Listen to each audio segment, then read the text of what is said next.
बात उस समय की है जब उड़ीसा समुद्री व्यापार के लिए काफ़ी प्रसिद्ध था। उड़ीसा के व्यापारी बाली, जावा, सुमात्रा जैसे दक्षिण पूर्व एशियाई देशों में अपना माल बेचने के लिए कार्तिक माह में जाया करते थे। यह कहानी सत्यजीत नाम के एक व्यापारी की है। कई देशों में उसका लेन देन था। सत्यजीत को अपने धनी होने पर जरा भी घमंड नहीं था। मानवता के लिए उसके मन में पूरी श्रद्धा थी। वह दानवीर था। उसका अपना परिवार नहीं था। जो लोग उसके यहाँ काम करते थे उन्हें ही वो अपना सगा संबंधी मानता था। ईश्वर में उसकी बहुत ही आस्था थी। अपने साथियों से वो प्राय कहता रहता, मन पवित्र तो ईश्वर भी आपका मित्र। एक दिन सत्यजीत ने अपना जहाज माल से भरा और शुभ समय देखकर अपनी मंजिल की ओर प्रस्थान कर गया। हवाओं का रुख बिल्कुल अनुकूल था। सत्यजीत को उम्मीद थी कि वह समय पर अपनी मंजिल पर पहुंच जाएगा। अभी सफर आधा भी पूरा नहीं हुआ था कि काले बादलों ने अपशकुन के बादल ला खड़े किए थे। देखते ही देखते प्रचंड तूफान के साथ मूसलाधार बारिश शुरू हो गई। खराब मौसम ने समुद्री तूफान का रूप ले लिया। सत्यजीत का विशालकाय जहाज समुद्री लहरों पर कागज की नाव की तरह हिचकोले खाने लगा। सत्यजीत और उसके साथी घबराने लगे। जहाज में छेद हो गया और उसमें पानी भरने लगा। भार कम करने के लिए चालक दल ने माल समुद्र में फेंकना शुरू कर दिया, लेकिन कोई फायदा नहीं हुआ। जहाज डूबने लगा। सत्यजीत ने अपने साथियों को समुद्र में कूदने के लिए कहा और स्वयं भी कूद गया। कुछ क्षणों बाद सत्यजीत के सभी साथी उसकी नज़रों से ओझल हो चुके थे। जैसे तैसे उसके हाथ लकड़ी का एक तख्त लग गया। वह उससे चिपक गया और लहरों के थपेड़े खाता रहा। आखिरकार तूफान थमा और बारिश कम हुई। समुद्र की लहरें भी सामान्य होने लगी। तभी सत्यजीत को किसी के चिल्लाने की आवाज़ सुनाई पड़ी। उसने चारों तरफ देखा। उसका नौकर रघु भी लकड़ी के एक बहुत बड़े टुकड़े को थामे लहरों पर तैर रहा था। उसे देखकर सत्यजीत की जान में जान आ गई। रघु तैरता हुआ अपने मालिक के पास पहुंचा और दहाड़े मार मार कर चीखने लगा, सब लुट गया मालिक, जहाज भी डूब गया और हमारा भाग्य भी। चिंता मत करो रघु, मन पवित्र तो ईश्वर भी आपका मित्र। पूरी रात वे लहरों के साथ संघर्ष करते रहे। अंधेरे में किसी मछली ने सत्यजीत पर हमला बोल दिया और उसकी आंखों की रोशनी चली गई। सुबह मालिक की आंखों से खून बहता देख रघु चिल्ला उठा, लगता है आपको किसी जीव ने गंभीर चोट पहुंचाई है मालिक, अब क्या होगा। सत्यजीत को दर्द हो रहा था, लेकिन वो दुखी नहीं था। वो बोला, अंधा हो गया तो क्या हुआ, जीवित तो हूँ, देख लो भगवान मेरे साथ है। रघु भाई, किसी और किनारा नजर आ रहा है क्या। किनारा ज़्यादा दूर नहीं था। बिना खतरे के वे किनारे पर पहुंच गए। अपनी जेब से एक हीरे की अंगूठी निकालते हुए सत्यजीत बोला, रघु ये लो अंगूठी और यहाँ पर किसी जोहरी को बेच आओ, इसका अच्छा दाम मिल जाएगा। इनमें से कुछ रुपयों से भोजन की व्यवस्था करो और बाकी घर वापस जाने के काम आएंगे। रघु अंगूठी लेकर वहाँ से निकल गया। उसे बाजार में बेचकर रघु को काफ़ी रुपया मिल गया। लालच के कारण रघु लौटकर वापस नहीं आया। बेचारा सत्यजीत भूखा प्यासा रघु की प्रतीक्षा करता रहा, पर वो नहीं आया।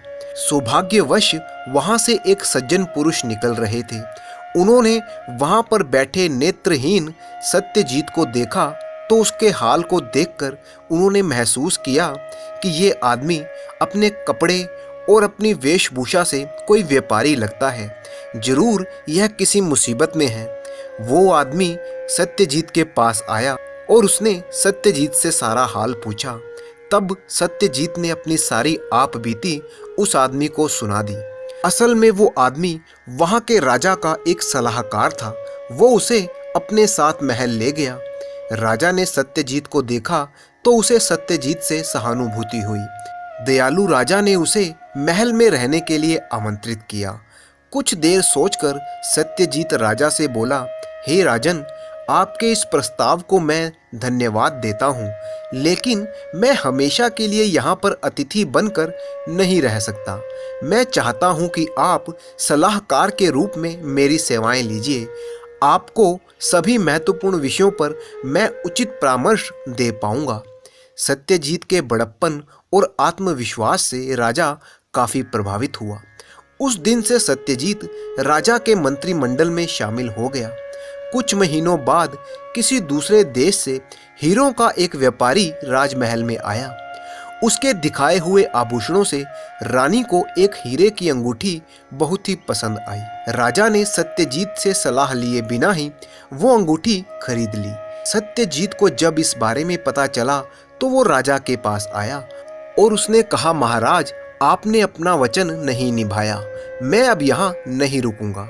राजा ने इसके लिए क्षमा मांगी और सत्यजीत को अंगूठी थमाते हुए कहा, यह रही अंगूठी, अब जरा देख कर बताओ ये कैसी है। हीरो को परखने के लिए सत्यजीत को आंखों की जरूरत नहीं थी। उसने अंगूठी पर अपनी उंगलियां फेराई और चिल्लाया, यह तो नकली है, आप चाहो तो किसी भी जौहरी को इसे दिखा लो।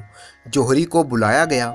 उसने भी अंगूठी देखी और उस पर लगे हीरे को देखकर बताया कि यह बिल्कुल पत्थर है। सत्यजीत को धन्यवाद देते हुए राजा बोला, आज के बाद मुझसे ऐसी गलती नहीं होगी। मैं तुमसे सलाह लिए बिना कोई भी काम नहीं करूंगा। कुछ दिनों के बाद एक युवक राज दरबार में पेश हुआ। लंबे चौड़े शरीर वाला वो हष्ट पुष्ट, पहलवान और योद्धाओं जैसा लग रहा था। कौन हो तुम और क्या चाहते हो? राजा ने पूछा। युवक ने कहा, मेरा नाम उग्र है। मैं आपके सबसे बड़े शत्रु राजा विभूति के राज्य से आया हूँ। मैंने विभूति की सेना के प्रमुख पद पर 10 वर्षों तक काम किया है। फिर एक दिन मैंने उसके सामने आपकी प्रशंसा करने की गलती कर दी। इस पर उसने क्रोधित होकर मुझे बाहर निकाल दिया। अब मैं जाता तो कहाँ जाता, इसीलिए आपकी शरण में आया हूँ। राजा ने पूछा, मुझसे क्या चाहते हो? मैं आप जैसे महान शासक की सेवा करना चाहता हूँ। राजा ने सत्यजीत से पूछा, हाँ सत्यजीत, तुम्हारा क्या कहना है? 1 दशक तक राजा विभूति के यहाँ पर उच्च पद पर काम करने के बाद भी अगर ये युवक उनके साथ विश्वासघात कर सकता है तो यह किसी को भी धोखा दे सकता है। राजा ने उग्र नाम के उस युवक का प्रस्ताव अस्वीकार कर दिया और उसे विदा किया। सुबह होते ही राजा ने सत्यजीत को बुलावा भेजा। मित्र, मैं किन शब्दों से तुम्हारा धन्यवाद करूं? ये कहते हुए उसने सत्यजीत को गले लगा लिया। क्या हुआ महाराज? कल रात सुरक्षा कर्मियों ने मेरे कक्ष में घुस रहे एक व्यक्ति को धर दबोचा। वह व्यक्ति उग्र ही था। उसने स्वीकारा कि वो मेरी हत्या करने के लिए यहाँ पर आया था और राजा विभूति ने ही उसे भेजा था। अच्छा किया जो तुमने उसे यहाँ पर ना रखने की सलाह दी। इस घटना के बाद राजा सत्यजीत का आभारी हो गया। उसने सत्यजीत को सुविधा संपन्न घर और ढेर सारा धन भी दिया। अब क्योंकि सत्यजीत को धन संचय करने की आदत नहीं थी, वह सीधा साधा जीवन जीता था और अपना सारा धन पुण्य कार्यों पर ही खर्च कर देता था। एक दिन सत्यजीत निर्धन लोगों को भोजन करा रहा था। तभी उसे एक परिचित आवाज सुनाई दी और उस व्यक्ति का हाथ पकड़कर वह बोला, रघु तुम? जी मालिक। क्या हुआ तुम्हें?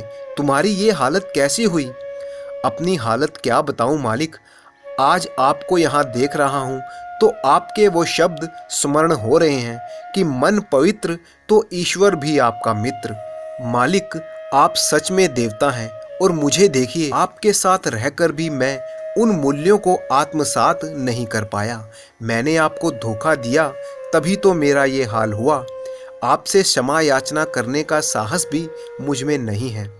चोरी के आरोप में आप मुझे काल कोठरी में बंद करवा दीजिए। रघु, तुम अपने पापों का प्रायश्चित कर चुके हो। सत्यजीत रघु को घर ले गया और उसके हाथों में एक पोटली पकड़ाते हुए बोला, ये लो रघु, अपना नया जीवन शुरू करो, निष्कपट भाव से खूब परिश्रम करो और मेरी उस बात को हमेशा याद रखना। उस पोटली में कुछ धन था और कुछ कपड़े थे। रघु ने विनम्रता से कहा, मैं आपका ये ऋण कभी नहीं भूलूंगा।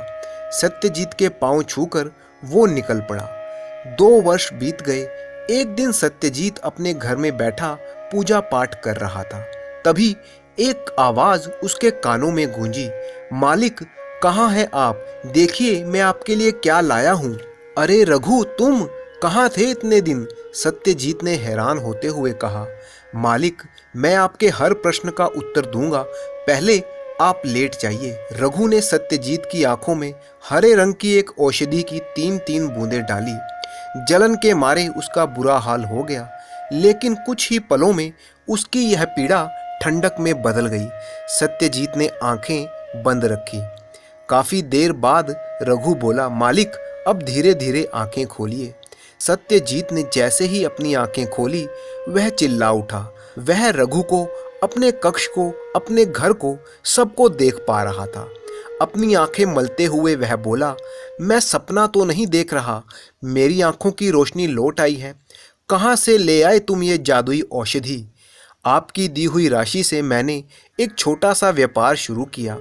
एक व्यापारिक यात्रा के दौरान मुझे एक सज्जन व्यक्ति मिला जो जड़ी बूटियों से औषधि बनाने में बहुत ही निपुण था। उसकी बनाई हुई औषधियाँ कई असाध्य रोगों में कारगर है। यह औषधि मैं उसी से लेकर आया हूँ। खुशी के मारे सत्यजीत ने रघु को गले से लगा लिया और आशीर्वाद दिया, ईश्वर सदा तुम्हारे साथ रहे। और इस तरह से सत्यजीत एक बार फिर से अपनी आंखों से सारी दुनिया को देखने लगा। उसका विश्वास बिल्कुल अडिग सिद्ध हुआ। मन पवित्र तो ईश्वर भी आपका मित्र। धन्यवाद।